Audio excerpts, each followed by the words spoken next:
Are you intrigued by the power dynamics of BDSM but can't quite decide where you fit in? Or do you ever find yourself fantasizing about taking control and then, in the blink of an eye, wanting to surrender control? Well, you might be walking the thrilling line of a switch and embodying the best of both worlds. So, in today's episode, we're diving into the surprising signs that suggest you might be a switch, exploring the fluidity of power, desire, and identity. Welcome to the Dom Subliving podcast. I also wanted to share with you my kink personality type quiz so you can discover where you fall on the kink spectrum, and you can take it for free at domsubliving.com/quiz. It's super fun, super quick, and it will give you a personalized roadmap too. So you can take it for free at domsubliving.com/quiz. As a BDSM educator, a lot of people will ask me, like, what exactly is a switch? And how do you know you're a switch? Or they'll, give me a list of reasons why they think they are a switch or they aren't a switch. And honestly, I've even wondered it myself too, if I may be a switch, because even though I identify as submissive and have for the longest time of my adult life, I do like to have control in some areas too. So, and also, if you ask my Dom, I am a very stubborn person that sometimes likes to have my way. So there's been other things that have come up in my life, and I have wondered sometimes, am I a switch? And so that's really why I wanted to create this episode. So a switch is a identity and a role in the BDSM community, and it really kind of embodies this fluidity and just the diversity of both the dominant and submissive roles. And we'll get into, all of the details in a little bit. But the aim of this episode is just to really explore those unexpected signs and feelings that might indicate that you may be a switch, and just encourage you to embrace that full range of your personal desires and all of the different dynamics that are out there too. So first we need to understand the spectrum of BDSM roles. When you're looking at the acronym of BDSM, dominant and submissive are in there. And so when we think of BDSM roles, that's typically what we think of, the dom and the sub. But there is also this third option, this switch. And so, what I've always loved about BDSM is just that there is just this huge spectrum. So it's not even like, Dom, sub, and in the middle is switch. It can ebb and flow and go back and forth, and it has all these ranges. And so it is just a beautiful thing. So it would make sense that we don't have these hard and fast rules, or it's just black and white that, someone is a dom or someone is a submissive or even that someone is a switch. So it's a little harder than that. And so we're going to be sharing some ways that maybe can give you some insight into where you may fall. But also, switches kind of get a bad rap in the BDSM community. There's a lot of misconceptions about switches. Some people say that switches are just a dom or a sub that doesn't know that they're a dom or sub yet, that, they can be indecisive, or that they just lack commitment, that they're wishy-washy. And there's also this misconception that I really hate hearing, that being a switch is just a phase. That if someone says that they identify as a switch, I've heard other people say, well, that's just a phase. Like you'll decide later if you're a dom or a sub. And that is just not the case. There's no, you have to be a true dom or a true sub. Again, it's just this spectrum, and being a switch is just not this phase or this temporary state.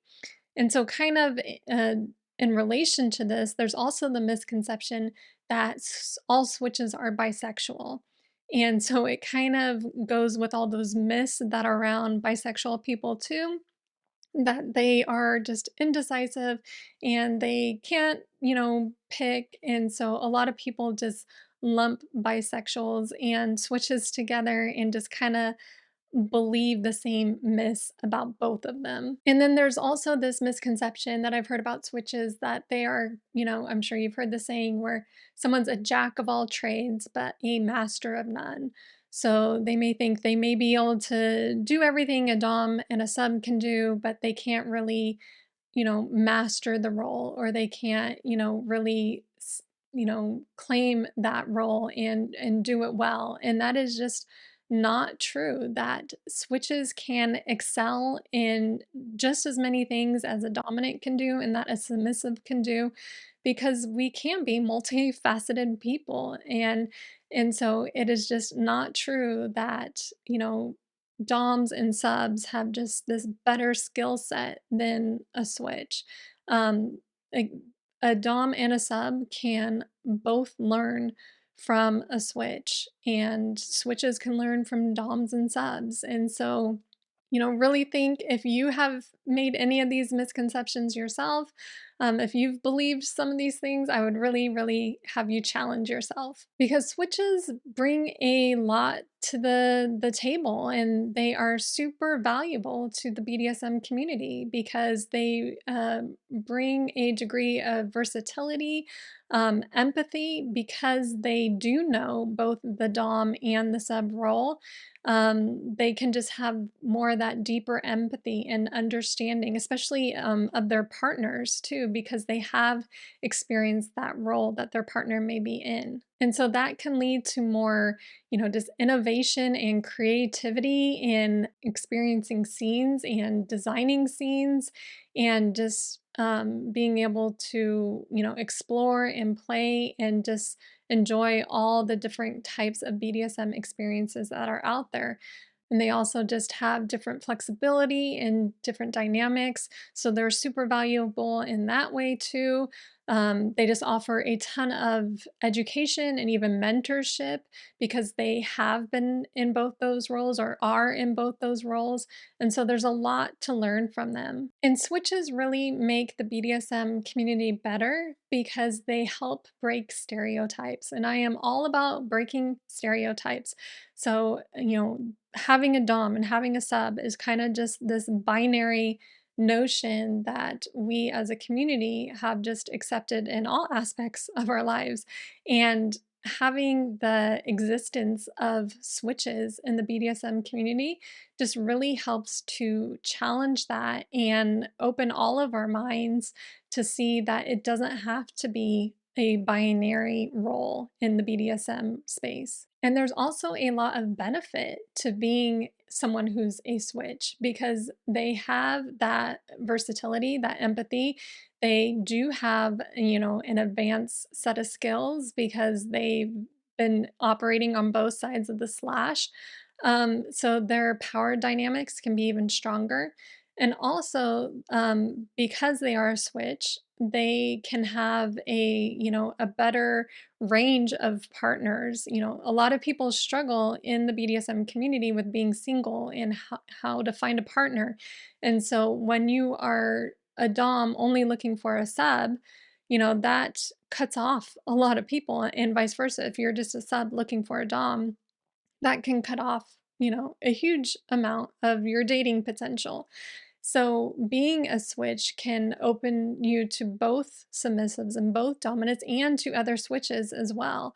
And so if you're struggling to find a partner, I'm not going to say, well, just switch your role and be, a switch, but don't be ashamed to put on the dating apps that you're a switch. Don't hesitate when, you're at a BDSM club and someone asks, "Are you a dom or are you a sub?" You don't have to answer with either of those. It's totally okay to say you're a switch. So now we're going to get into those surprising signs that you might be a switch. So one of the first ways is that maybe you enjoy a lot of variety in your play, and not just variety when it comes to different, toys and gears and scenes, but how you interact in those scenes and with those toys and gear. So maybe you do like, impact play from both sides. Maybe you like giving and receiving. Maybe you even like designing scenes, but also being the passive one in the scene as well. And so if you see that you kind of just enjoy this huge variety, you like sensation play and impact play and pain play, and you love all different types of scenes, that could be, you know, uh, one giveaway that maybe you have this more open perspective when it comes to BDSM.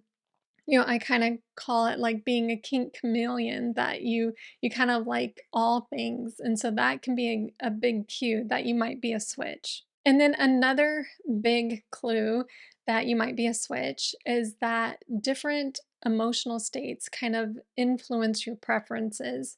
And this is one of the things that which made me think I was a switch, was because when I'm more happier and confident, that I would kind of start acting more dominant. Over time, I did really realize, like, no, I'm a submissive. I'm always going to be a submissive, I think.